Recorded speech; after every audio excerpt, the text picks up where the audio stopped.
This is a webinar on militarism from abroad being brought, blowing back, coming back here to all of us in the United States.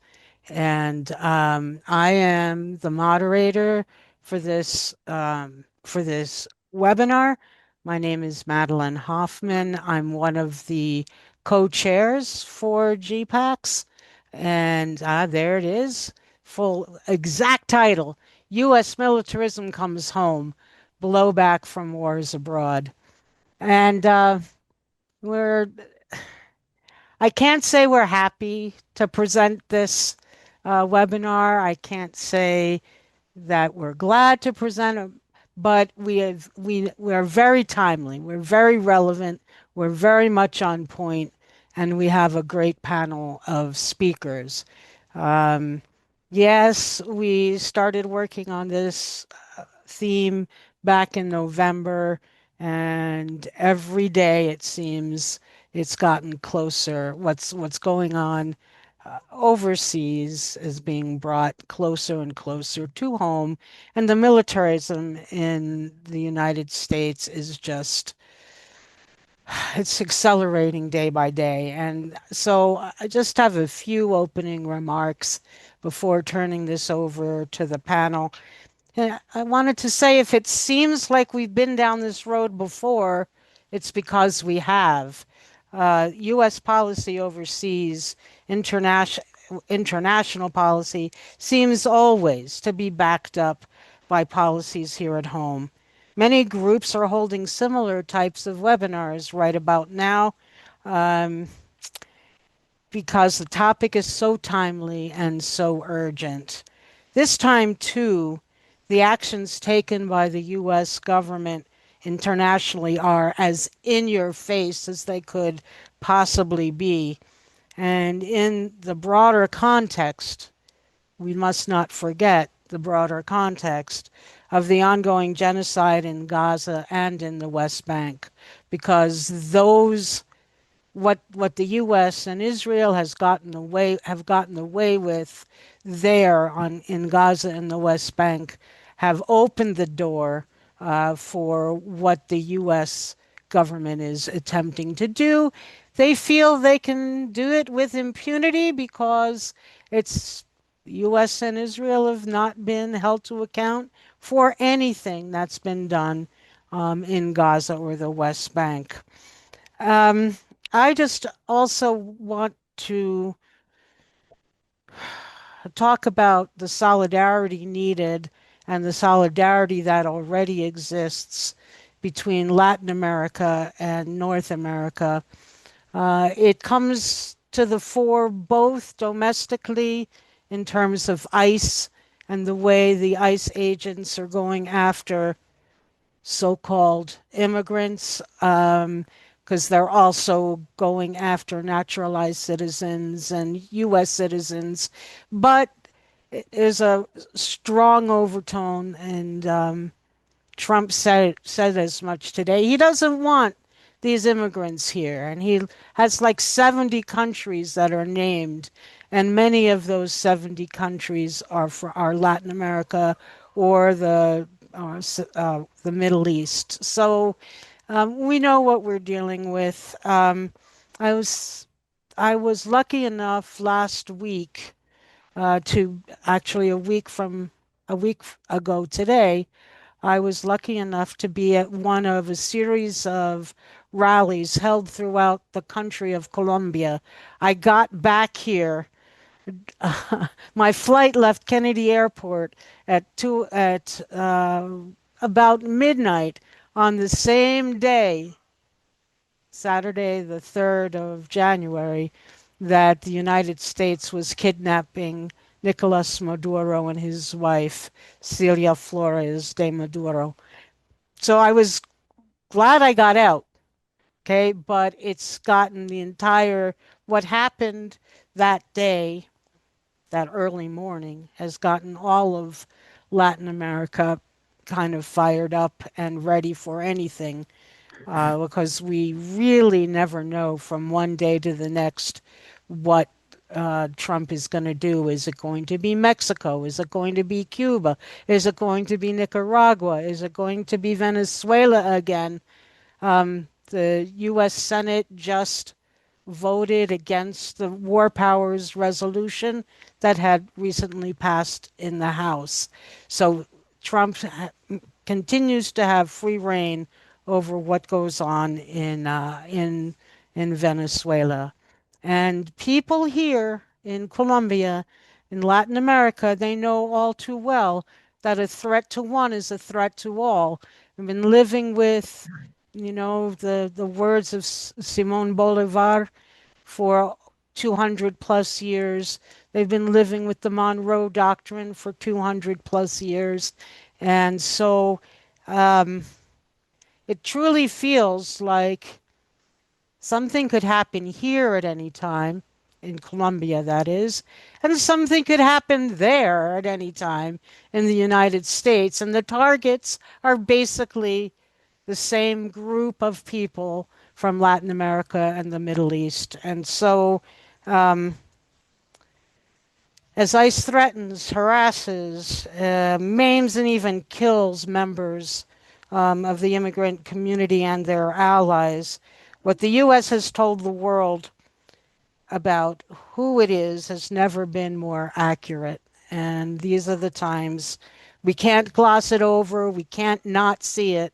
These are the times we have to be very outspoken and very deliberate, conscious in our actions to stop it together and to remember. This is coming from me as someone who's been a Green for many, many years, and remember that both the Democrats and the Republicans in the main have been in on it, continue to be in on it, and we just need to keep that in mind. So, having said that, um, I think it's time to get to our program, and I will give you an overview of the program.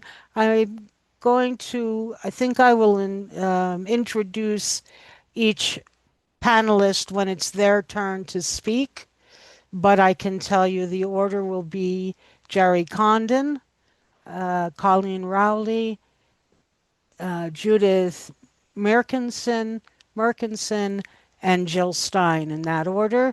Each panelist will have about 10 minutes to speak. There will be a timekeeper. Hopefully, he's very good at what he does, keeping us all to those 10 minutes. There's a Q&A feature, which some of you have already found, but it's not for chat. Okay, that Q&A feature is to post questions that I and or the panelists can review, and we'll take all the questions at the end after everyone has completed what they have to say. So, without any more of my intro, let me introduce Jerry Condon. This Jerry is someone I've known for a long time, uh, but that doesn't help you know him better. I will tell you a few things about him. He deserted from the U.S. Army in 1969 after refusing orders to go to Vietnam. For 6 years, he lived in Sweden and in Canada, organizing against the Vietnam War and for amnesty for all war resistors. He is a past president and current board member of Veterans for Peace, and he chairs the Golden Rule Committee, which organizes the voyages of the historic anti-nuclear sailboat. He was recently awarded the 2025 U.S. Peace Prize. Jerry, take it away. Thank you, Madeline. I'm honored to be here. Thanks to the Green Party Peace Action Committee for inviting me. And it's great to be on a panel with Colleen and Judith and Jill. So I'll get started here. Veterans for Peace has a slogan, peace at home, peace abroad. And to a significant degree, that defines the program of Veterans for Peace. Let me read you quickly from the VFP Statement of Purpose. We, as military veterans, do hereby affirm our greater responsibility to serve the cause of world peace. To this end, we will work with others, both nationally and internationally, to one, increase public awareness of the causes and costs of war. Two, to restrain our governments from intervening overtly and covertly in the internal affairs of other nations. Three, to resist racism and repression in our home communities. Four, to oppose the militarization of law enforcement. And those last two were actually added in recent years. Five, to end the arms race and to reduce and eventually eliminate nuclear weapons. Six, to seek justice for veterans and victims of war. Seven, to abolish war as an instrument of national policy. And finally, eight, to promote a sustainable and peaceful world. And Veterans for Peace sees all these issues as interconnected. Instead of talking about making connections, we like to say we are uncovering connections that already exist.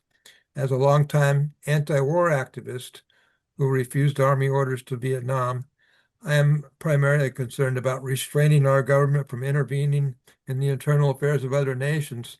So I really want to talk about the U.S. war on Venezuela um, and Latin America.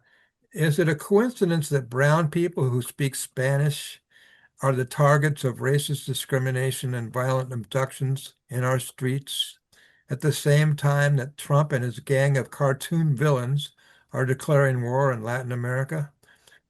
I think that question answers itself. The more fundamental question is why has the U.S. attacked Venezuela and kidnapped its president? They say the first casualty of war is truth. Uh, a whole series of lies has been told to somehow justify the U.S. aggression against Venezuela. Let's examine some of those lies. Lies number one, President Trump claims that Venezuela is a narco state and its president, Nicolas Maduro, is a narco terrorist who heads up a drug cartel, El Cartel de los Soles, or Cartel of the Suns. By bombing boats and killing over 100 fishermen and alleged drug smugglers, Trump claims to have saved millions of U.S. lives who otherwise would have died from fentanyl overdoses. These are patently false and ridiculous claims. According to many well-informed experts, including at the United Nations and even the DEA, no fentanyl is produced in Venezuela. Not even cocaine is produced in Venezuela, although a small amount of it is smuggled from Colombia through Venezuela on its way to Europe. The Cartel de Soles does not even exist. And when it did, in the 1990s, it was a CIA front that involved corrupt Venezuelan uh, generals in shipping many tons of cocaine to the U.S., purportedly in order to learn more about how drugs were moved around the U.S. Because those generals wore sun patches on their uniforms, they were nicknamed the Cartel de los Soles. The U.S. Justice Department has now dropped the charge that President Nicolas Maduro headed up the Cartel de los Soles, admitting that the cartel does not even exist. And that was the alleged rationale for kidnapping President Maduro in the first place. Lie number two. It drives me crazy to hear Democratic politicians who are speaking up against the latest U.S. attack on Venezuela dutifully repeat the lie that President Maduro is a bad guy, a corrupt and brutal dictator. This has been repeated so often and from so many directions that even people on the left wonder aloud if this might be true. It's absolutely not true. Maduro comes from the working class. He was a bus driver and a union organizer. He has successfully guided the Bolivarian Revolution even in the face of brutal U.S. economic warfare, so-called sanctions that have caused great damage and led to the deaths of over 100,000 Venezuelans. Maduro has been democratically elected several times, despite massive U.S. interference in the elections and constant charges of electoral fraud.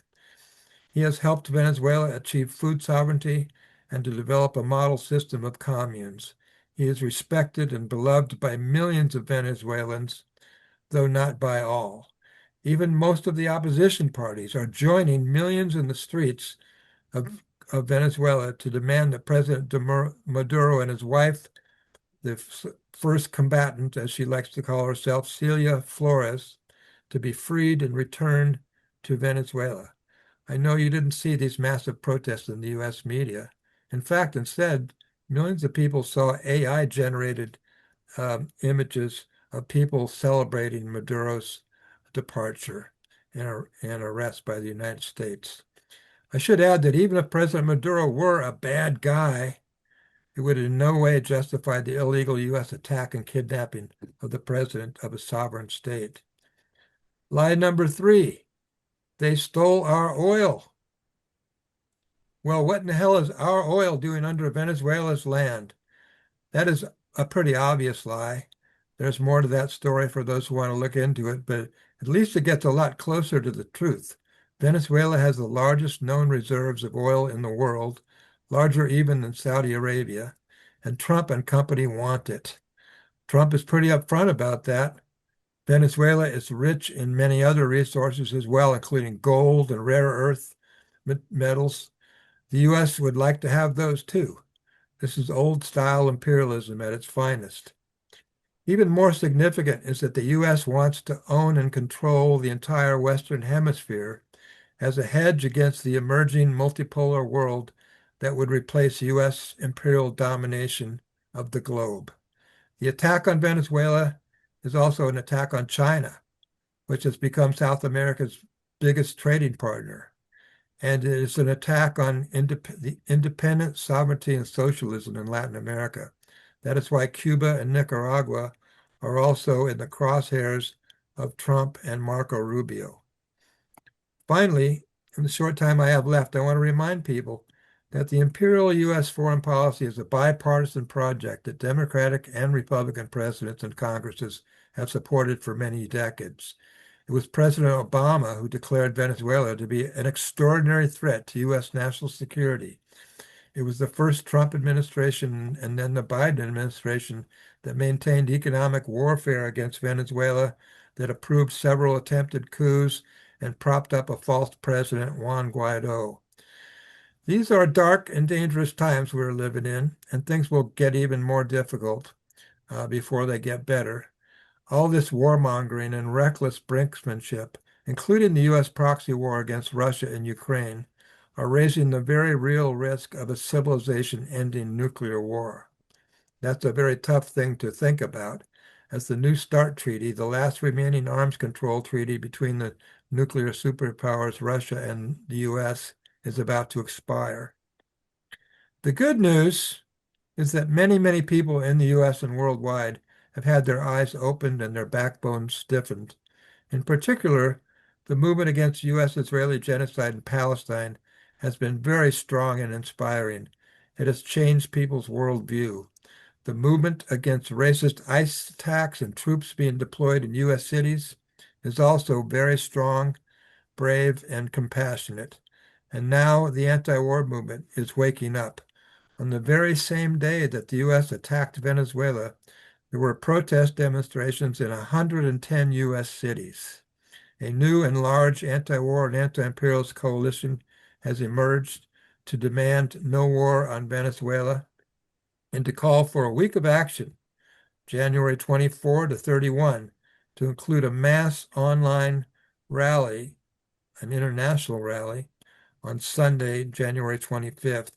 And if people want more information about that, they could go visit the Veterans for Peace website, veteransforpeace.org. I want to thank again the Green Party Peace Action Committee for organizing this webinar. Veterans for Peace looks forward to working together with you as we wage peace in the new year. Venceremos.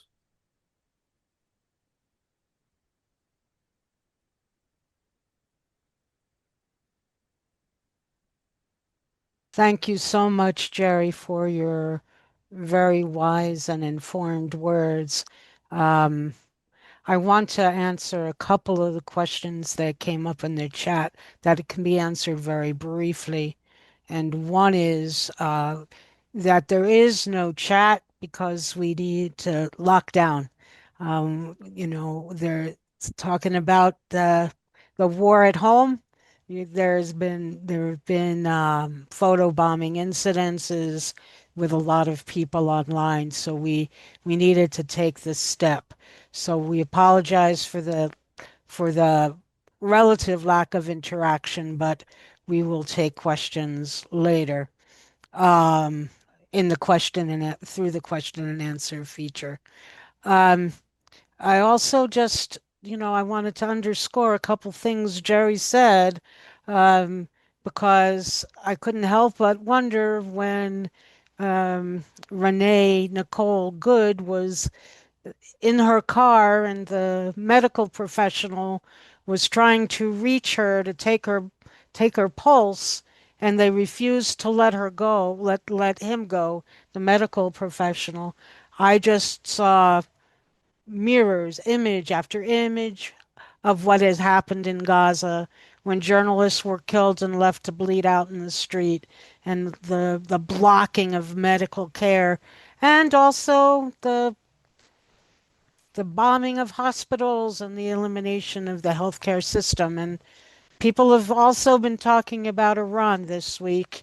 And some have said if you see what's been bombed there, you know that it's not all a local homegrown revolt against the leadership because hospitals have been bombed out, electric power has been bombed out, and things that we've seen for days and months, a couple of years now, or even more than that in Gaza. So and yes, Mexico's also in the crosshairs.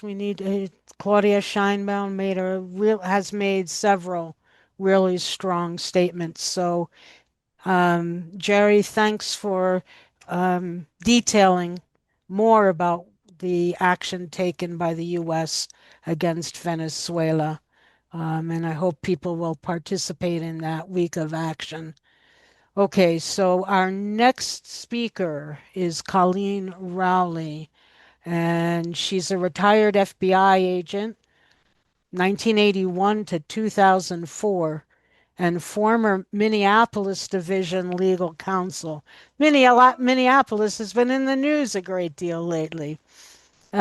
She testified to the Joint Intelligence Committee inquiry, the Senate Judiciary Committee, and the Department of Justice Inspector General investigation about the FBI's pre 9/11 failures. That's when I first encountered her name and her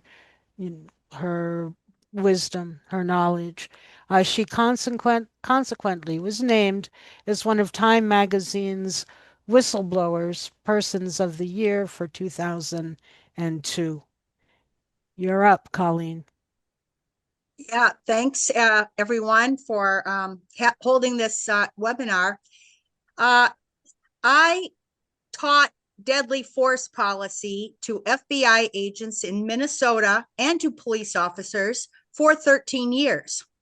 And so after I had become a whistleblower on the pre 9/11 failures, and the authorities, if they had any competence and if they had cared enough, could have prevented 9/11. That's not me saying that now. That's actually is the 9/11 Commission.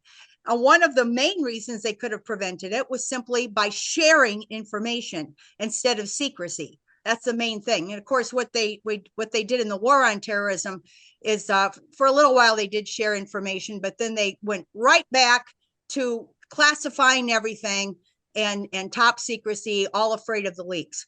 So when the Iraq war was starting, I wrote a memo to FBI Director Mueller, who had just testified to Congress and given the green light. I forget what he said now, but he said something like,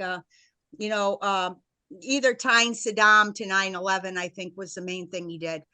And I wrote to him and basically argued that the Iraq war would turn out very counterproductive. Almost no one at the time ever could even make any news about this. And I did make the front page of the New York Times. One of my arguments was that it's the title of this webinar, the blowback. And, you can call, and the reason you have to talk about blowback is because when people in a group like United States, and like Lindsey Graham says over and over, oh, this is the best wars ever. We can use proxies. We can just bomb the foreign countries. We don't pay any price whatsoever in America. Lindsey Graham says this over and over. He thinks it's the next best thing since sliced bread, that we have these wars on the cheap. And Venezuela is the latest example of regime change, whatever. Now, you have to tell Americans how they will suffer. We don't have a draft. Back in Vietnam, and we did have a draft, and eventually people started to get mad about the ongoing wars. That hasn't happened now. We're 24 years into it, and we still hardly have anyone. You say we're going to go to war on Iran, and people hardly even care. And some people do. People on this webinar, I'm sure, do care. But a lot of people in the United States think, well, how does that affect me? I don't care. So I tried to argue about blowback. Blowback is the CIA term. I saw a better term written recently called imperial boomerang. Now, imperial boomerang, Minnesota right now in the entire country is the experiment. We are on the other end of the imperial boomerang right now. It's been going on. There's been militarization of law enforcement. And I can tell you some of the stories that I retired 2 years after the war on terror started. So I had a chance to see Israeli IDF people coming over here and lecturing police and FBI about the ticking time bomb, which legitimizes torture and waterboarding and training of police, and the police chiefs going over to Israel. I saw the surplus, the military surplus, the tanks. Minnesota police all have their tanks. They all ordered those tanks. During the Republican National Convention in 2008, our police all armed up. They looked like military officers. So it has been going on for a while. But last week, 1 week ago, we experienced the Kent State moment. So the analogy to Vietnam is when Kent State happened, they killed college students. And you know what? That was a pretty good shock and even though there was rising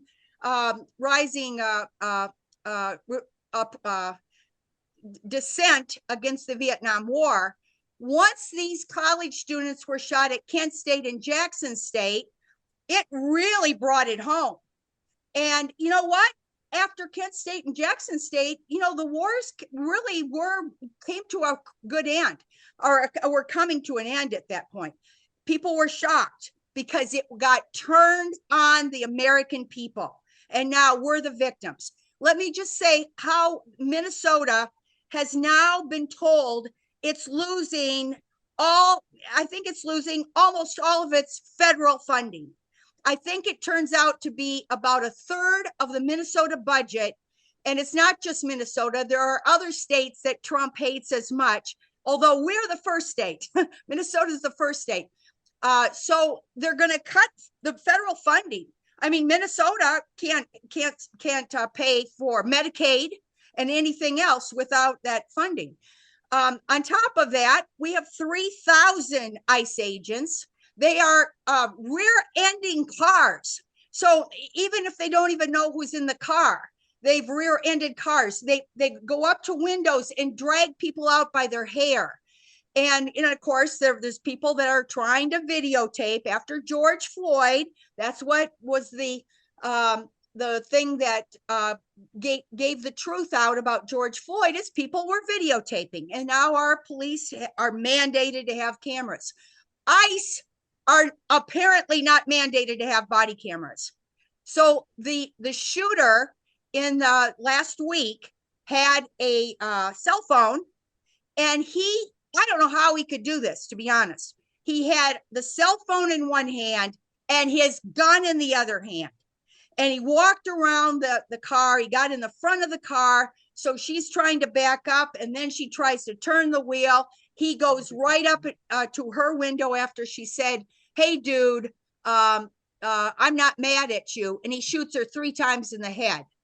And then of course she probably put her foot on the gas at that point. It's against Department of Justice policy to even shoot at a car. Now, as bad as this is, it violates all the deadly force policy I'm aware of. And that's not to say that there's ever been, really bad shootings and everything. But the now the Trump ordered the FBI here and the U.S. attorney, who is of course, a Trump appointee, not to allow the local police to investigate the shooting. And the reason for that, of course, is he's trying to. He said the guy was run over. The shooter was not run over. He wasn't even hit. Maybe at the most brushed, and he was in the way. So he's ordered now. The FBI. I was in the FBI for 24 years. Normally does not investigate law enforcement shootings. They have no experience or expertise in this. We have our local Minnesota Bureau of Criminal Apprehension, and anytime there is a George Floyd type shooting involving law enforcement, there's a normal procedure. Usually they're put on administrative leave right then and there. The police chiefs don't come out and tell you what to think, and they conduct a fair investigation. They've been either bullied or told that they can't investigate, the BCA. And so now the FBI would investigate, and the U.S. attorneys are pretty much, the prosecutors in charge of the FBI. 7 of them have resigned. It was 6 up until recently, and tonight I heard 7. They're the main top professional cadre in the U.S. attorney's office. They're the one. In fact, the main one is the former acting U.S. attorney. And to their credit, Joe Thompson is his name. Good for them. They have some integrity, some principles, and they have resigned.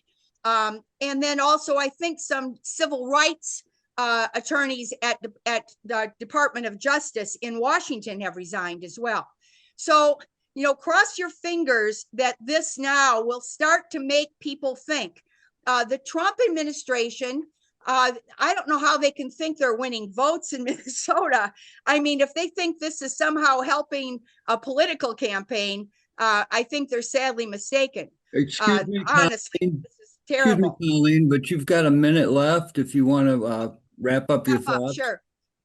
So, that's the situation. They're sending 1,000 more ICE agents tomorrow, and in order to replace the U.S. Attorney's Office professionals, they are sending military JAG officers, at least 25, into our. Now, this is nothing but the militarization of all. It's not just civil rights. This is all rule of law in the United States. And there is speculation that Trump may even go further and call for the Insurrection Act of 1807, which would mean the military would be in the streets. And by the way, it's happening in Minnesota now, but you know what? This will come everywhere. Don't anybody feel like you're safe in another state, because it's going to spread unless it can somehow be curtailed. And this is why I think we need the rule of law. I spent my whole life in the rule of law, and now Trump says we don't have to. These are legal niceties. We don't need the rule of law anymore. Not just international law, domestic law. It's blown back on the United States. I can't use my camera again now. Oh, well, Hyde can help address that, I think. Um, Thank you, Colleen, for that. Um, impassioned, impassioned speech about what's going on in Minnesota. Um, it's also probably politically motivated because of Tim Walz, maybe. Um, Not that I'm sticking up for Democrats, but to to stoop to partisan politics in all of this kind of nonsense, not nonsense, all of this kind of violence. It's just not called for and it's not right. It adds to the list of atrocities being committed right now. Um, there's a question about Minnesota, but I will ask that of you later, Colleen. Um, very, very sobering um, presentation. And yes, we do need to watch out for this. New Jersey, where I used to live for many years, there's National Security Presidential Memo number 7 that's being circulated, and I don't think it's only in New Jersey, but it aims to call people who are anti-Trump, pro-Palestine, pro-LGBTQIA plus, pro anything that we believe in, aims to call us terrorists, domestic terrorists, and that's exactly what happened um, with um, with Renee Nicole Good.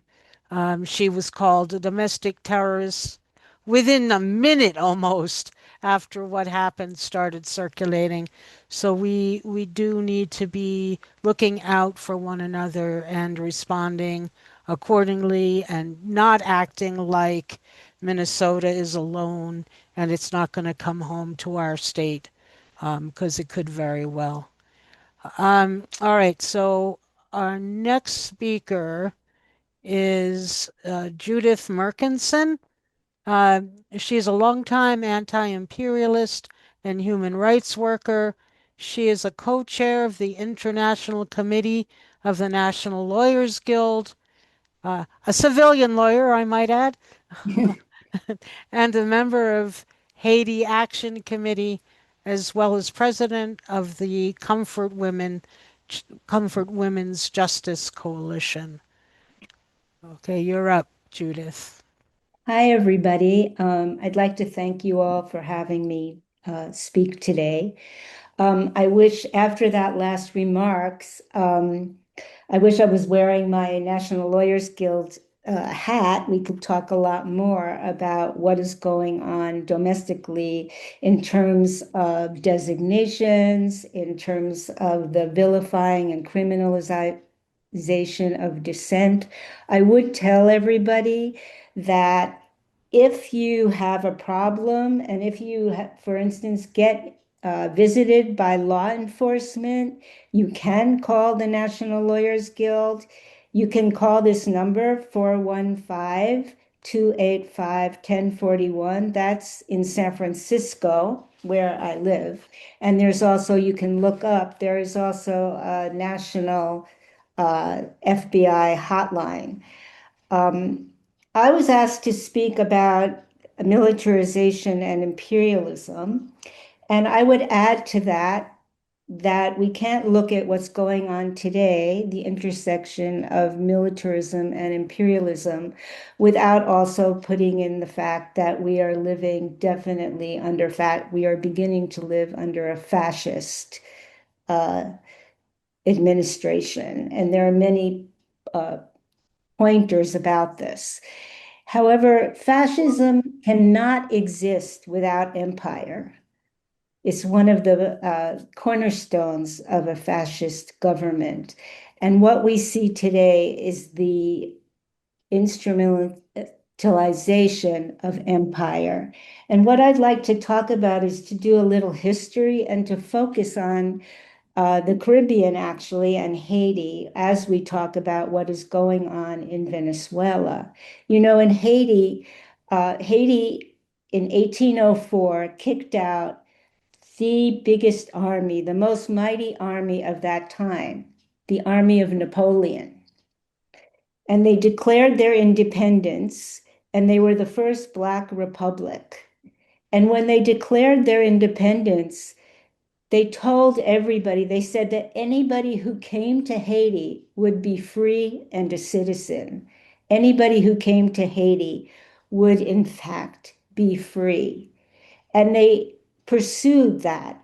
But since then, they've been punished ever since that time, basically, for declaring freedom for an enslaved people, to the point that they had to pay back in a huge debt to France and to the United States. They had to pay back their enslavers in order to remain a country. The US was a slaveholding country, and they were not going to allow Haiti to exist without their intervention. And that has been the history ever since. You know, Haiti was instrumental in the support of Simon Bolivar. Not only did they provide armies, but they also provided arms. And in 1815, they provided sanctuary. And they told Simon Bolivar that they would support him and the self-determination of any country in Latin America with one condition. And that would be that there would be no enslaved people, that all slaves would be set free. And this is uh, the legacy of Haiti. And that is why Haiti is regarded by African people around the world as a beacon of freedom. Let's fast forward a little bit. In 1823, James Monroe declared the Monroe Doctrine. And he said Latin American countries were gaining their freedom. And he told Europe, we don't want you here, and we are going to protect Latin America. Protect is a really good word, meaning we are going to protect Latin America for ourselves. In 1904, Teddy Roosevelt took this further in what was called the Roosevelt Corollary. And basically, Roosevelt said, we can go into any country that we feel is unstable and that doesn't protect our interests. And we can see then that the United States invaded and occupied country after country. Venezuela, this was the beginning of it. Venezuela, Nicaragua, the Dominican Republic, Haiti, Guatemala, etc. In fact, we invaded so many countries and occupied so many countries that the US Marine Corps was called State Department troops. So what we see today isn't an anomaly. It's exactly the history of the United States in Latin America. Of course, in 1898, we invaded the Philippines, Cuba. We took control from Spain of Guam, Cuba, the Philippines, etc. And we expanded our imperial desires and we expanded our imperial empire. And we have been expanding that ever since. So for us to be anti-militarization and to be anti-imperialists, we have to be internationalists. And that hasn't happened very much. If we want to build an anti-war movement, we have to build one that pays attention to other countries. We have to build an anti-war movement that knows that they are bombing the Philippines right now. We have to know that they have been bombing Yemen for years.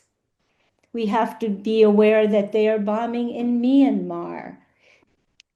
Clearly, and we have to understand that Haiti actually, which Haitians call the laboratory, is the playbook from which we see what is happening in Venezuela. In 2004, after an incredible administration by Jean-Bertrand Aristide, who was elected in 2000 with about 80% of the vote, US Marines went in, kidnapped President Aristide and his wife, Mildred Trujillo Aristide, and took them to the Central African Republic. Then they were brought back to Jamaica, where Condoleezza Rice told the Jamaicans, if you allow President Aristide to stay in Jamaica, we will cut all aid to Jamaica. Then they went to South Africa, and it was only 7 years later that they were brought back. But in the meantime, the UN and the US had occupied Haiti. The UN occupation of Haiti, which is still somewhat to this day, killed thousands of people and brought Haiti to the brink where now there is no government in Haiti. A succession of right-wing governments exists now in Haiti. This is what's going to happen in country after country. Now, the country is a complete disaster. And it's interesting.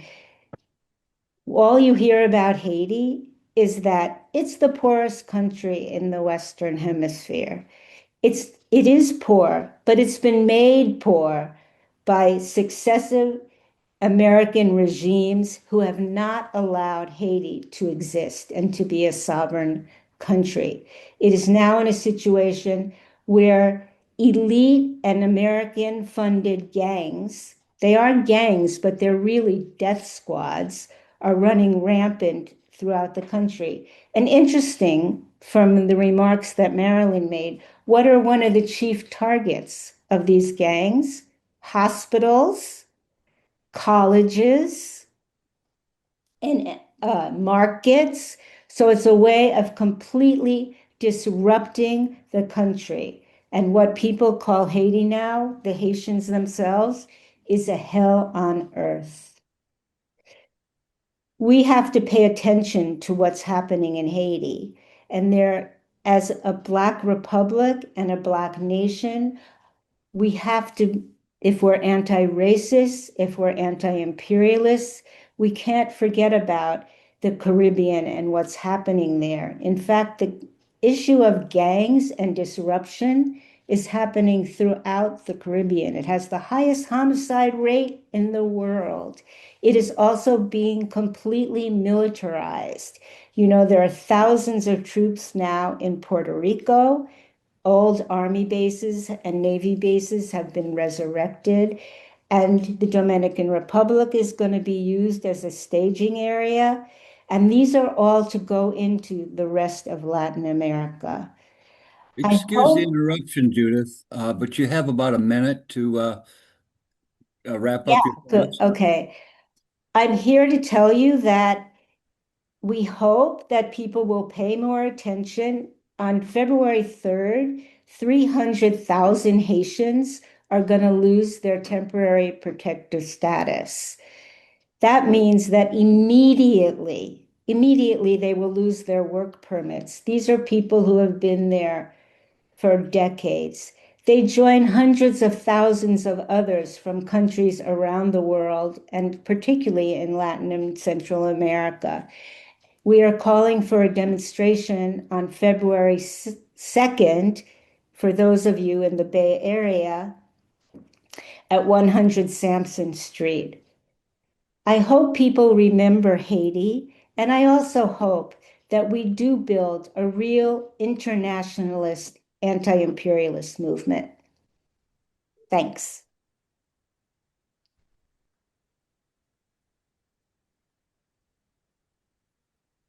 Thank you. Can you hear me? Yeah. Yes, okay. I saw a note about something that affected audio. Thank you so much, Judith. You reminded me of a number of things. One that I had wanted to say a little bit earlier, because there was a question about it. Yes, this whole event is being video recorded and audio recorded, and it will be available as soon as possible to be shared and shared widely, because there's so much valuable information that has already come out from the speakers tonight. So don't worry about that, anyone. We're going to do that. Um, the other thing that Judith mentioned, it reminded me of an announcement that Trump made a couple days ago that Marco Rubio may very well have a new job, and that would be as the president of Cuba. And then they come behind that statement. They talk about, the administration talks about how this whole hemisphere belongs to the United States, Mm. and we have a right to protect it against our enemies in this hemisphere. And I think that's something that's going to come more and more into play as time goes on, unless we are able to stop it and stop some other things that we've heard about tonight. And I have a list of questions that I will get to after Dr. Jill Stein speaks. Um, Let me introduce Dr. Jill, though she probably doesn't need so much of an introduction, but I will do so anyway. Dr. Jill Stein was the Green Party candidate for president in 2024, 2016, and 2012. Jill advocates for cutting military spending, ending U.S. interventionist wars, and closing overseas military bases. We have a lot of questions here, Jill, about what Minnesota can do if federal funding is cut, and how to use and how, as Colleen said, um, how the war comes home and affects people living in Minnesota and around the country. Jill supports replacing militarism with diplomacy, promoting international cooperation, and respecting international law. Her approach prioritizes addressing the root causes of conflict, such as poverty, climate change, and inequality, and redirecting resources toward global humanitarian aid and development. Jill, you're up. You're up. And then after Jill, we will be taking questions. Thank you. Thank you so much, Madeline. Thank you to Judith and Jerry and Colleen for your very impassioned and inspiring remarks. And I'm just going to springboard off of that. And briefly, in response to that question of, what about the withdrawal of funding from Minnesota? I think it really is coming to the rest of us, as Colleen said. And I think we don't get out of here without a general strike. And we can come back to that later. But I think we are in this absolutely historic moment. There's this quote that comes to mind from Gramsci about the old world is dying, a new world struggles to be born. Now is the time of monsters. And we just have to get through these monsters. But what I want to really drive home is that the opposition is really profound. I mean, it's like nothing I've ever seen in my life. At 100 days, Donald Trump had the lowest approval rating of any president on record. And it's just been a dramatic collapse from there. And, how are they getting these monsters to come out into ice? They're spending a huge amount of money.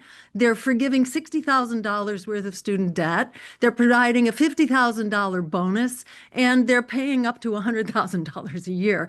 And the point there, I think that's most impressive is how hard they have to work to get these goons to come out. We are not a nation of those goons. Yeah, we have our share of racists and white supremacists for sure, but they are not strong, and the opposition against them is incredible. And I'm going to come back to that in a minute. Emphasizing again, sort of like, what do we do? And we really need big time organizing, and we need challenge at the level of social movements and also political and electoral challenge.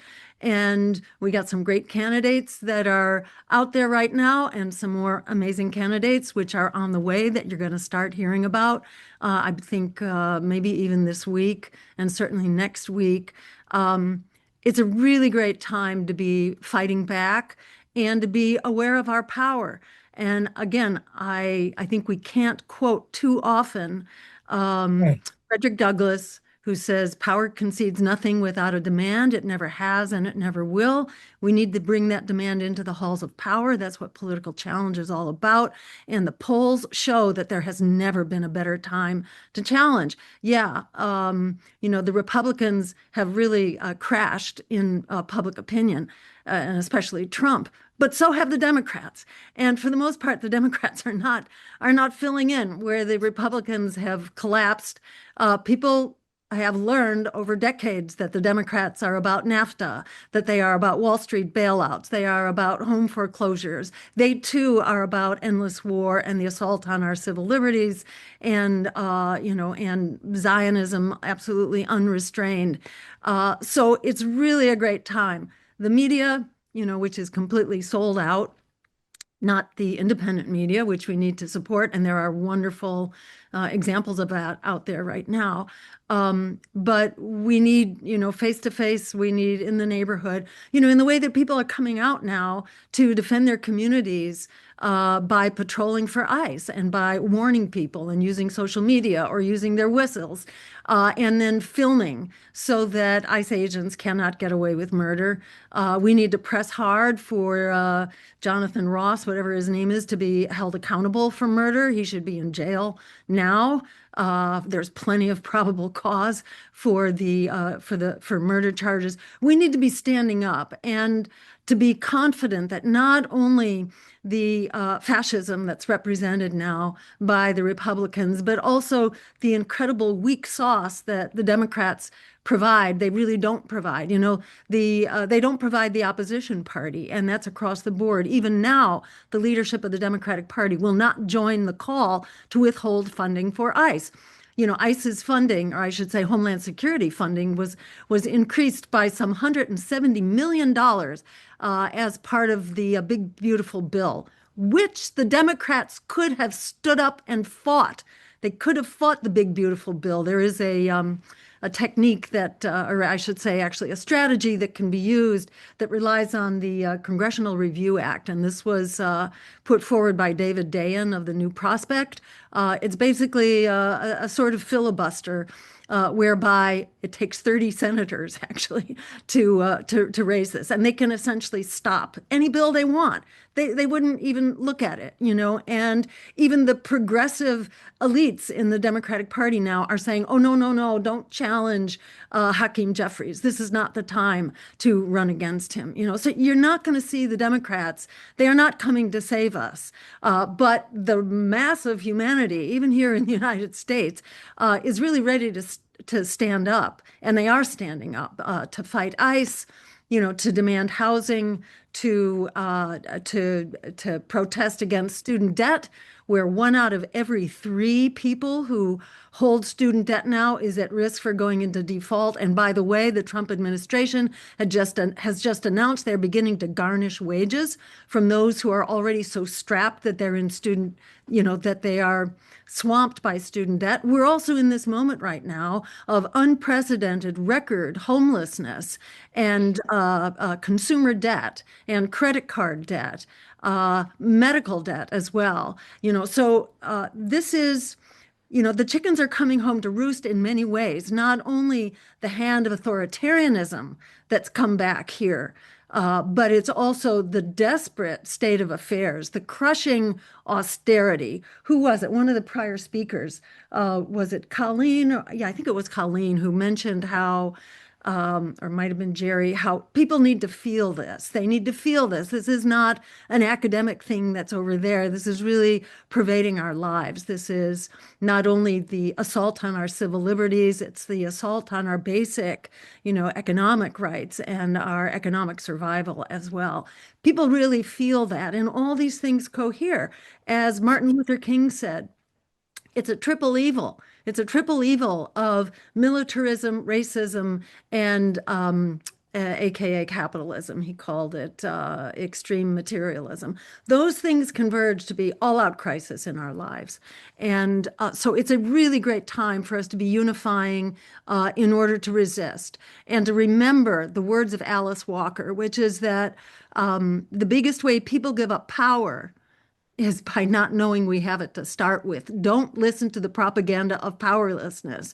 This is a time to be reclaiming our power because, in fact, we've got it because the Republicans are at war with the American public and the Democrats have laid the groundwork for this in so many ways. And I want to echo what previous speakers said as well. You can go all the way back to the beginning of the militarization of our police forces, where surplus military equipment was made very cheap and very accessible to our communities. I don't remember if this was after 9/11 or before. Actually, it was before. It was 97 and it was Clinton, actually. It was under Bill Clinton that you had the beginnings of this program. What is it, the 1066 or something, which makes military equipment very cheap. And suddenly we saw tanks on our streets. It was, it's incredible. So the origins of this crisis are very much embedded in both parties. I want to mention also what Malcolm X said, basically about the chickens coming home to roost. And what was he talking about? He was talking about U.S. foreign policy and the assassinations that the U.S. has conducted forever. And I want to mention briefly the Ken Burns series on the American Revolution. I'm sure it's not perfect. It's not perfect, but I've been kind of blown away by how much it really describes the imperial beginnings of the US of A. We were one empire that was replacing another empire, and it's been the same thing ever since. Mark Twain, before the First World War, was calling out imperialism. He was one of those people who was protesting against the U.S. going into this imperialist war.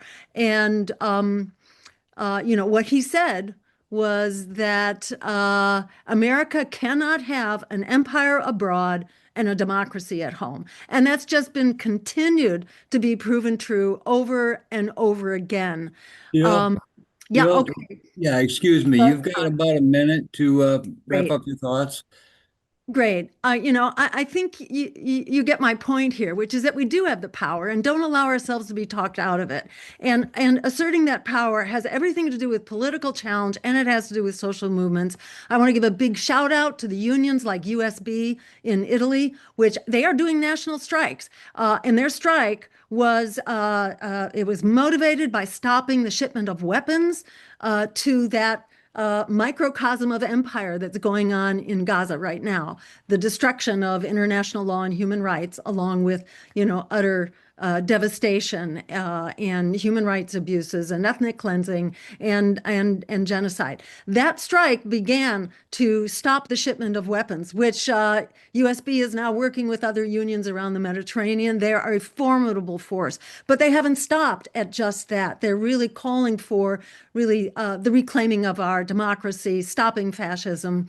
We need to be doing that here. Shout out to Chris Smalls, who's been working with unions here in the US to get them to stand up. And in fact, the AFL-CIO recently did come out against the assault on Venezuela. They also need to stand up and come out against the shipment of weapons and the genocide in Israel. It's just, it's an incredible time right now, and we have the power. We're going to have to use it. And we're at that point in history right now. The universe is bending. As I think Martin Luther King said, the arc of the universe is long, but it bends towards justice. It's bending right now. We have no choice but to be the ones who are doing that bending. We are all in the target here as we don't get out of here alive unless we fight this devastation that's going on around all around all of us right now. Thank you so much.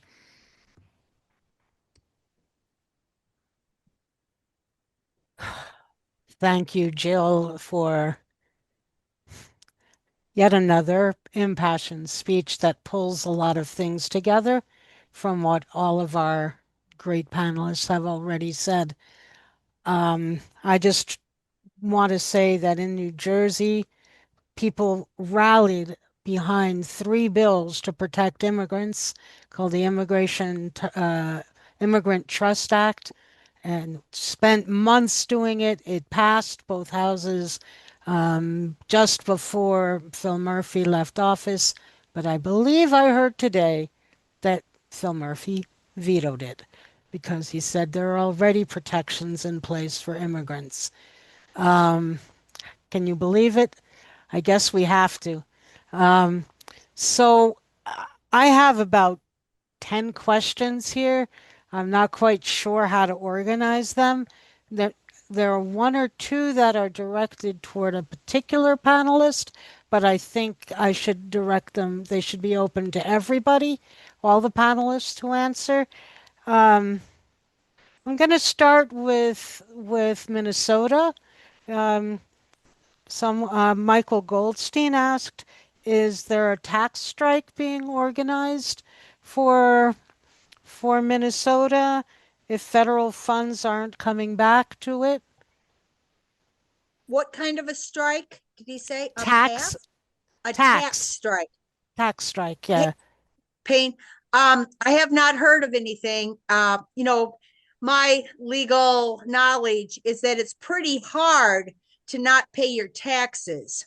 They then of course, instead of ICE going after you, the IRS will go after you. The only people who can do a tax strike are the Trump billionaires. Somehow they know the secret because none of them pay taxes. But if you are a waitress and you try to withhold, and you're making $1 an hour and you try to withhold your taxes, good luck.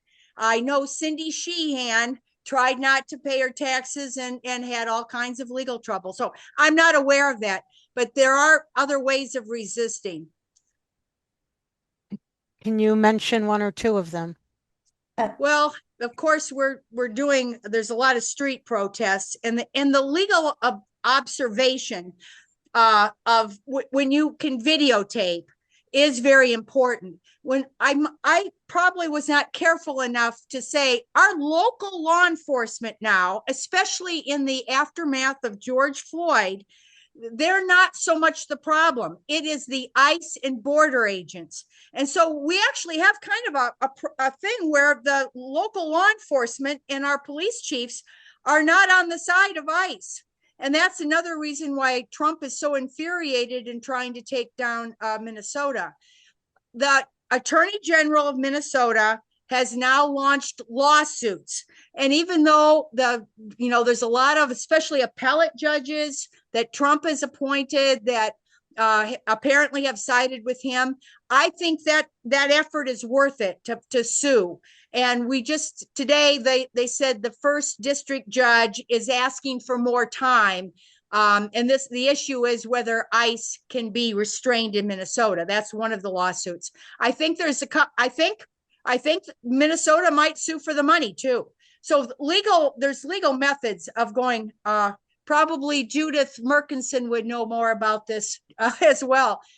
And All our right. problem is our Minnesota BCA should be taking this case of the murder, and they've been pushed to the side, and that's really a problem. That's law enforcement saying don't investigate this, and it's a murder. I mean, it's pretty incredible. I don't know Yeah. why they've let that go. All right. Thank you so much. I'll come back And they to say Judith. something about the Yeah, taxes. yeah, please. But I then want to go from ultra local to international. So yes, please do. Oh, there are people who are talking about massive tax strikes. There are organizations that actually are tax resistors. I know them in the Bay Area, and they have all kinds of methodology to do it. I'm also a member of an organization called Taxpayers Against Genocide, and we Mm, sued the Biden administration, and we are talking about massive action because, as people mentioned, it's really horrible when you know that your taxes just go to killing people and don't go for anybody's benefit. And so people are talking about that, especially in terms we've gone to the Inter-American Human Rights Court. We're thinking we've sued in federal court, and it's an international movement, but people are talking about massive action for this year on April 15th. So stay tuned. mm, mm. All right, thank you. I'm going to put two or three international questions out at the same time for the panelists to take their choice, which one or ones do they want to answer so that we can at least get those questions out there. There's one from Jack or Still. If there's a war on Greenland, what will the impact be on NATO?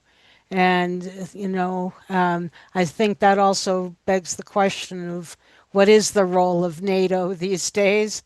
A second question, this one's from Brian Moore, is China. How are they lining up here? Are they backing Venezuela? What are they doing with some of these international situations? And then there's one more, two more. How about the START treaty expiring in February? This is from Alice Green. And Trump talking about resuming nuclear testing. What can we do about that? And then the last one for now, a set of international questions. What has happened to the UN? Is there any hope left?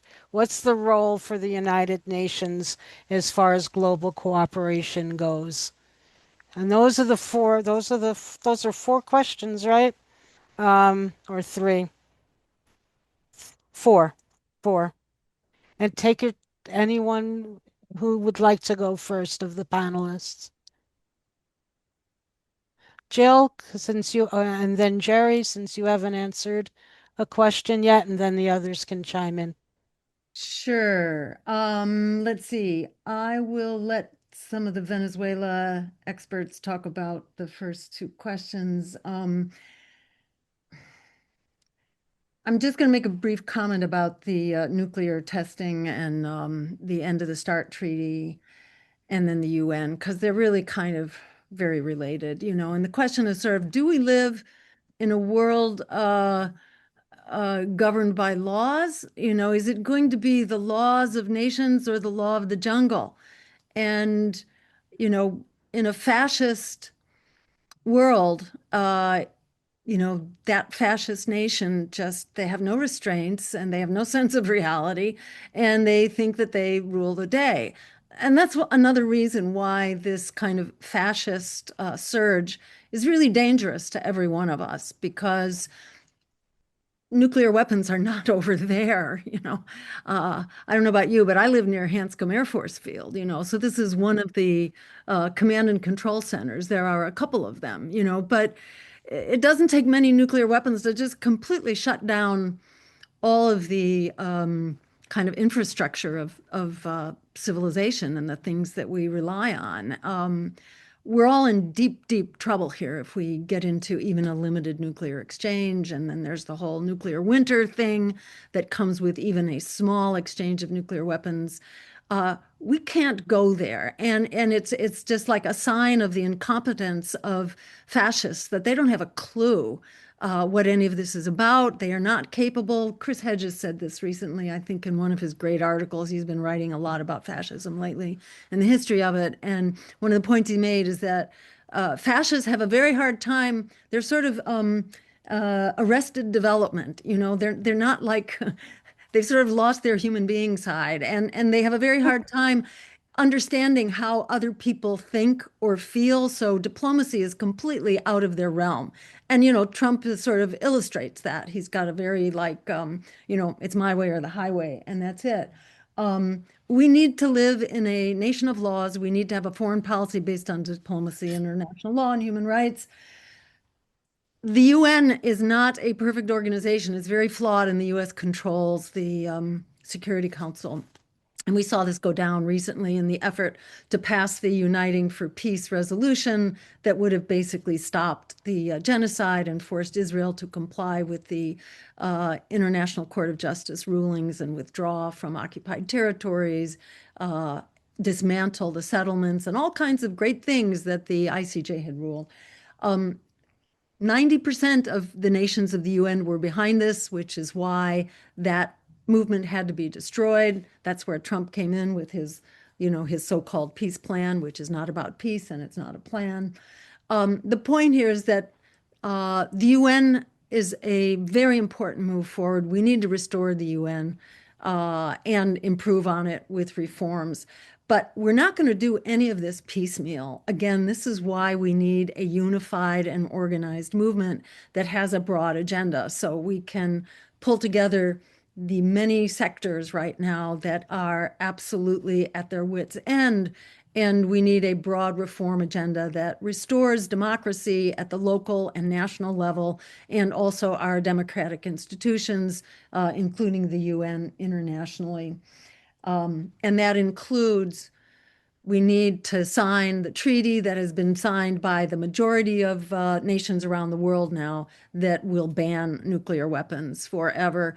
The US took the lead in dismantling the nuclear treaties one by one, beginning with the Bush administration that dismantled the anti-ballistic missile treaty, which was considered like the foundation of nuclear arms control. So the US has been the culprit here, dismantling international law uh, uh, all, across the board, including the dismantling of the treaties on nuclear weapons. So we have everything to gain here and nothing to lose by getting organized with a broad agenda for restoring international law and order. And to understand that the community of nations and most human beings, when they understand what the stakes are here, are absolutely on board. So there's enormous momentum that can be harnessed to make this stuff happen. And it's probably going to Okay. be, again, a strike. Over. Thank you. Thank you. Thank you much. Jerry, you want to chime in? Sure. Well, I'll start with Greenland. Um, Hmm. I have read, I'm not an expert here, but I've read several um, experts who say predict that if the U.S. were, in fact, to militarily invade Greenland, it would be the end of NATO, Mm-hmm. which would be the only good outcome from that outrage, That's right. because basically you'd have one NATO country, the U.S., attacking another, Denmark. And of course, U.S. is not only a NATO country, but it basically dominates NATO, leads NATO. And NATO uh, has morphed, whatever its original intentions were, a bulwark against the possibility so it was always um, a bulwark against Soviet expansionism, but also a defender of colonialism and imperialism. And that's certainly what it's morphed into being, because aside from supposedly defending Europe, it's, of course, participated in the U.S. war on Afghanistan, participated in the bombing of Libya. NATO countries are supplying weapons to Israel as it carries out the genocide. Um, they are continuing to encourage an endless war in Ukraine, which could, eventually lead to a nuclear war. They even have a partner in Colombia now, Madeline. Colombia is Mm. a partner organization of NATO, so go figure. What's that all about? It's about defending the interests of the traditional colonial governments and imperialism. So, yes, NATO needs to go. As far as China defending Venezuela, it is in its own limited ways, diplomatically, politically. Um, in both China and Russia have supplied Venezuela with some diplomatic support, some economic support, some weapons assistance as well. And of course, the aid, the trade with China is key. China's the main trading partner of South America now. Um, and that's something that Trump hopes to reverse. However, China and Russia are certainly not going to intervene militarily in the situation. It's thousands of miles away from where they could feasibly project military power against the U.S. Military superpower. So there's limitations there. We'll see how that all plays out. Nobody knows really what's going to quite what's going to happen here. I just wanted to make one more comment with regard to the tax resistance, because I know a couple friends of mine would be very upset if I didn't mention the fact that we have um, the War Tax Resistance Network, Mhm. the Network on War Tax Resistance Coordinating Committee, and they have a website. National War Tax Resistance. That's what National War Tax Resistance Coordinating Committee, NWTRCC.org. There's a lot of resources there. There's a whole video, fairly recently produced one, War Tax Resistance 101, and there's a brand new War Tax Resistance guidebook. So, yeah, it's difficult to be a tax resistor. There are certainly consequences, and you may end up struggling with the IRS. But some people manage to do it, and it's been a long time movement, and it's something that people should learn more about. So check out National War Tax Resistance Coordinating Committee. I'll leave it there. All right, thank you. Thank you, Jerry. Oh, do you want to add something, Colleen? Go Yeah, ahead. I wanted to add on Greenland today. An official from Denmark and Greenland met in the White House with Trump, and Trump was talking about buying Greenland. Hmm. Apparently, the price is quite high. 800 billion or something is what the figure on the national news tonight. But that is basically one half of the war budget. So actually, it's kind of a bargain if you think about getting all of Greenland for half of what the Pentagon war budget is. Now, Hmm. Trump, there's talk that they won't just buy it. Trump actually does want to gain control. He's dead set on gaining complete control, not just getting more military bases. And I will say I'm a pessimist about this breaking up NATO. The reason I'm a pessimist about that is because Europe has really become subservient to the United States. With the exception of Ukraine, they will not will not end the war in Ukraine. But with everything else, they're happy to be vassals. And I don't think that the NATO may officially break up, but Europe is in the power umbrella of the United States for Right. whatever reason. They might be mad. They might whisper under their breath against Trump. I'm sure they do. But the truth is, they bow down and do anything that Trump says and go along with everything. So I Well, think Greenland. Uh, I think the United States will get Greenland. but you're talking about the current crop of Awful. European leaders, right? Those that happen to hold the power at the moment, Right? not the European people. But No, not the also, people. Certainly not but the people. also Europe is rearming. Yeah. Yes. Europe is rearming and Germany's rearming, Britain, France, they're all rearming. And Oh, I'll just add, and they cannot afford to rearm, and Yeah. they're hurting badly, and they've been very screwed by the blow up of the Nord Stream pipeline, for example, among other things, and they're being very screwed by, the military policies of NATO, which require them to put, I think it's now like 5% of their budget into Right. purchasing weapons from the U.S. It's such a scam. It's unbelievable that they fall for it. So I don't think it would take a whole lot of dialogue here to really you know, persuade Europeans who I think if they're informed, they oppose NATO, and Europe deserves to have its own, security architecture. It's usually called. There are other ways that Europe can better protect and collaborate with itself. It shouldn't depend on the U.S. So this is like some big fantasy that's being foisted on people, which is Hmm. devastating for them. and let me move us to one more very broad question, but specific at the same time.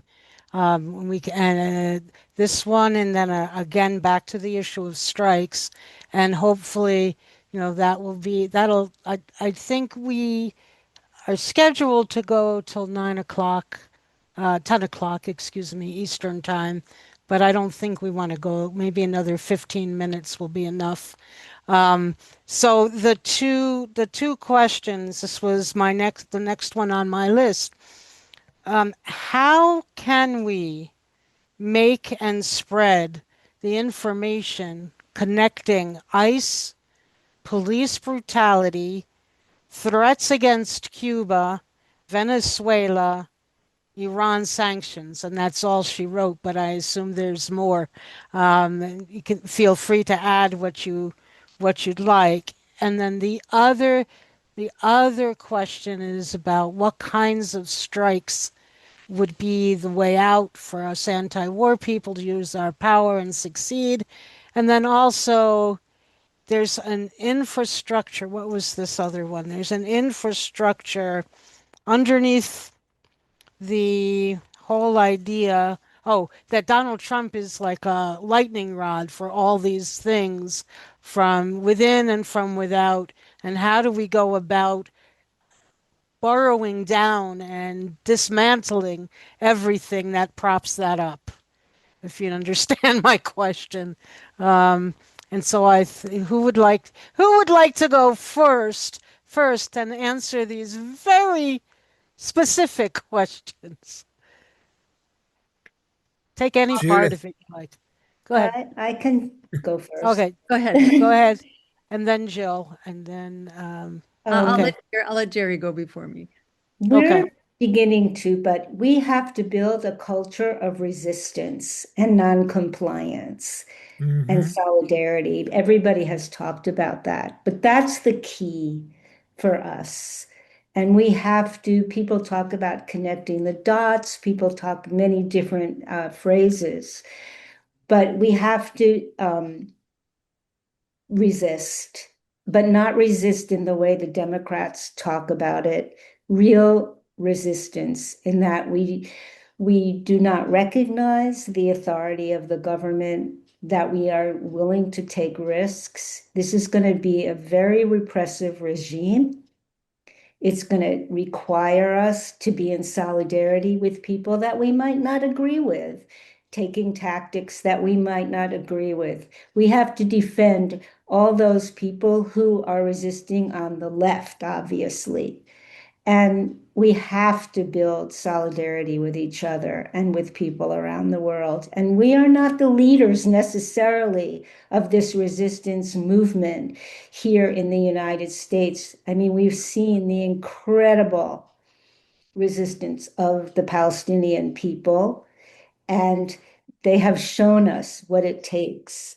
You know, there's a saying in Haiti called "Nous pas obey," we do not obey. And that has to be one hmm of the cornerstones of our movement. It sounds like very cliched, it sounds very general, but in all these areas, it's amazing to me. Just one simple thing. It's my grandchildren both go to Spanish immersion schools in the Bay Area. And in each school, there are patrols around every single day to protect the people who are being threatened by ICE and by Homeland Security. And if we can broaden that out, I don't have as rosy a picture as Jill Stein, but if we can broaden that out, and if we can build a real movement that's anti-white supremacist, that understands the hmm underpinning, this is what you are talking about, the underpinnings of this movement, which is virulently racist, if we can understand that these are attacks on women and gay people, this patriarchy, when you talk about masculinist, you have to understand what that means. And if we build that kind of what used to be called multinational or multipolar or multi-issue or intersectional, that is the key for us. And it has to be based on a radical interpretation. And that's why I think it's an anti-imperialist and internationalist movement that we have to build. Okay, Jerry, before you start, I just want to That let was too people long. know.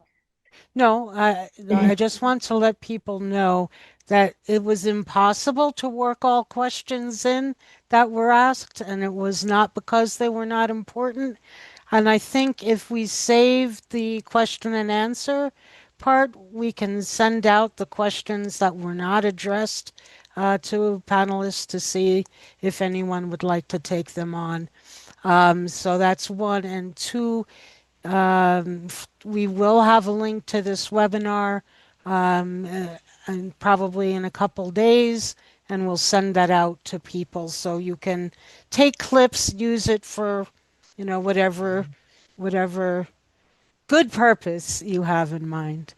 All right, Jerry, then it'll be Jerry and Jill and Yeah, Colleen. well, I look forward to getting that recording because I'm going to grab a clip of what Judith just said there. That was so beautifully stated and so Mhm. profound. How do we connect to all these struggles? Well, we have to support one another's struggles, but also see them as part of a larger united struggle, a struggle that is radical, that is anti-imperialist, and that is dedicated to resistance. In a small way that Veterans for Peace is taking that on is to kind of echo the um surprising call by a number of our people in Congress and the Senate to call on the military personnel to refuse illegal orders. Mhm. So we're getting a campaign up and running. We actually several chapters around the country have billboards up calling on people to refuse illegal orders, referring them to GI counseling resources, such as the Military Law Task Force of the National Lawyers Guild, the GI Rights Hotline. Um, and then we're going to refer them to the Veterans for Peace website where we tell people why it's illegal order when you're told to go um, fight um, in Venezuela or load weapons onto planes going to Israel, or to um, deploy unconstitutionally to U.S. cities in support of racist ICE attacks. Um, all these things are connected, of course, but yeah, resistance is the key word. And I do think that, the blatant imperialism that we're seeing right now makes it a lot easier, Judith, to talk about, what imperialism is and how imperialism works and what it looks like. Many of us were raised um, in an era coming out of the Cold War or coming out of McCarthyism, where it was, we're afraid to even say the word imperialism, and be called a communist. So we've learned to couch things in nicer language, but now it's time to call a spade, and to call for outright resistance and educate people. It's a very teachable moment, to say the least, about the nature of the system and why it has to be replaced. Okay, Jill? Great. Okay. Yeah, I think in order to, you know, there are many ways to resist, but the more unified we are and the more coordinated we are and the more organized we are, the more effective the resistance will be. And, it's kind of it's like a general principle of organizing that labor and organized labor is really critical. And they have this very powerful tool, which is that their labor keeps the economy going. And if you have the transit workers who are going to just not show up for work one day, the economy completely goes to a, a grinding halt. Or if your dock workers are not going to load weapons, then the ships don't move. They have incredible power that the oligarchy and the war machine is terrified of. And we are seeing them organize now very effectively, especially in Italy, but in other areas around the Mediterranean too. And they are working with labor here, especially progressive and anti-genocide labor, to build. And I think in the Green Party, we really need a labor action committee like our Green Party Peace Action Committee. We need a labor action committee because you can't do this thing from one event to another. You really need to organize for the long haul. So I just want to put out that plug. There are several people who've been interested in getting that going, and I really, want to encourage people to help get critical mass there so we can be part of this organizing with labor. I mean, we can do other kinds of strikes that don't entail strikes against transportation or dock loading. But if they're involved, it completely changes the seriousness, the effectiveness. Again, this doesn't happen overnight. We need to be building and strategizing. And the other thing I want to give a shout out for our candidates. We have some very, mind-boggling candidates, and it's really important that we contest for power. This is another way of resisting. And people are, throwing in the towel on the Democrats and their pretense of being, on behalf of working people, which they're not. And people are really ready to stand up and fight. I want to point especially to Butch Ware's campaign because he is in what's called a jungle primary, which means that the spoiler effect can't be used against you. He is the one anti-genocide, pro-worker, Medicare for all candidate who is running for governor in California. And he's already come into the single digits. And the cool thing is that even the most favored Democrats are not out of the single digits. So the difference between where Butch is, he's not at the bottom of the pack and he's not been covered whatsoever and doesn't have the budget, but he's got some name recognition and already the gatekeepers for the big debates have agreed to let him in to the final and televised debates before the primary. In a jungle primary, there are no parties, and he's the only, like anti-imperialist, anti-war, anti-genocide candidate, anti-Zionist candidate, anti-racist, pro-worker candidate in the pack. So they're terrified that he's going to come into public notice.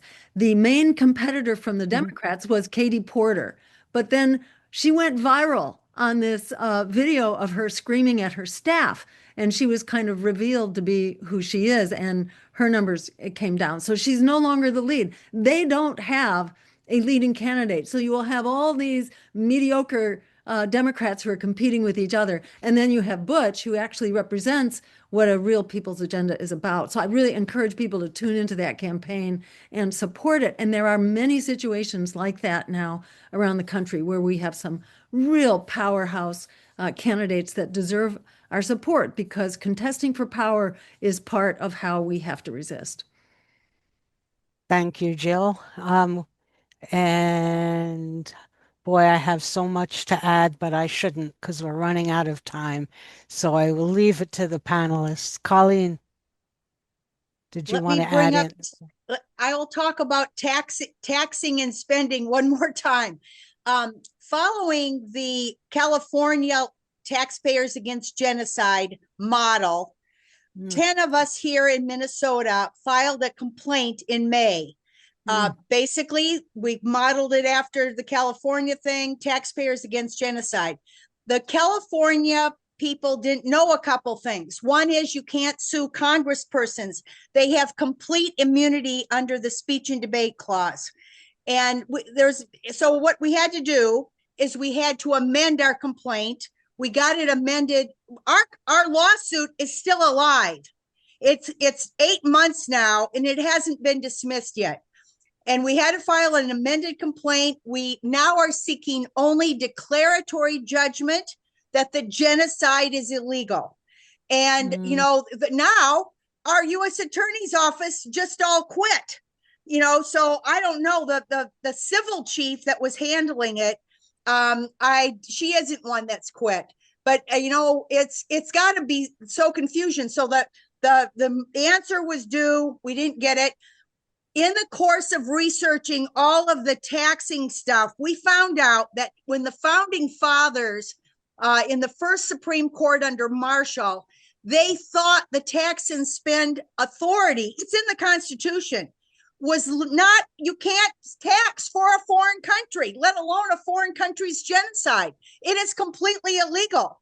We've all forgotten these things from the Constitution. And these legal decisions were brought up during the New Deal. It was just a story in the Marshall Court that found out that the tax and spend clause and all this. So the bottom line is there are ways of challenging. I wish 100 different jurisdictions would have done what we did. We don't have an attorney. Guess why? Because the attorneys get cold feet. And that's what happened also in California. So we're pro se. People can do this on their own. They can file lawsuits and complaints. It doesn't cost that much. And you know what? Make that government then explain why the founding fathers were wrong about taxing and spending for a foreign genocide. Make them explain why genocide is legal. And that's what we've done here. And I've written an article that should be in Consortium News at some point about it. So if you want to follow along. Mm-hmm. Thank you. And thank you to everyone. So much good information shared. And you made the point, Colleen, one point that I want to make sure to underline, that in all the other stuff that's going on, Greenland, Cuba, Mexico, Colombia, and Colombia, that NATO special partnership with NATO was entered into before Petro. So we'll see what happens now. I mean, he does not want to abandon Venezuela, one neighboring country to another. But in all of this, we can't forget the genocide continuing in Gaza and Palestine, because those people and the West Bank, nor the West Bank, those folks are still being starved, being bombed. Children are being denied the necessary medical care, and we can't leave that alone. We can't forget it. And so I'm glad the This way. is where ICE trained. ICE Yes, trained in yes, Israel. That's where yes. they've learned all of this. It comes from the genocide. Yes, you're right. And then, as you see, medical professionals not being blocked from even just taking a pulse on someone, you know where that comes from. And the more And ICE their agents and their coming in. surveillance and their Yes, databases. And by the way, the draft is now automated. So the draft is ready to go. And all it will take is, and they have the database already. The Selective Service has been enabled to draw on existing databases like Social Security and all that. So they know where you are. They know when you are of age. They have you basically, they are ready to come knocking on your door, like you see going on in Ukraine. So don't think that the draft is like, oh, don't worry about it. No, it's coming for you. Just like, the garnishing of your wages is coming for you too. So, there's every reason to and be active and mindful of Gaza and, how Gaza has come home to roost here as well. yeah, there we go. I think on that note, I know there's some people who still haven't had their questions answered, but I've tried to take them all down. I think we're going to be able to keep this question and answer box, and I will send out at least one or two of because almost all of the questions I think, were raised. Um, so on that note, I got to see, there's one more question that just came in. Let's see. It's too late. Yeah, it's too it's too late, says Jill. I concur. We all concur. Thank you all for all your energy, your incredible energy, your incredible information. And yeah, here's one. Will the Greens push for a nationwide petition to end legislative qualified immunity along with police qualified immunity? That's that. Colleen says yes. Thank you all, and thanks to our audience for sticking around and understanding some of our limitations. We don't Yeah. like to do this, but we had to. I mean, we don't like to not have a chat, but we had to. All right. Good night, all. To Terrific be discussion. continued. Thanks, everybody. Great Thank you. discussion. Thank you, Yeah. Madeline.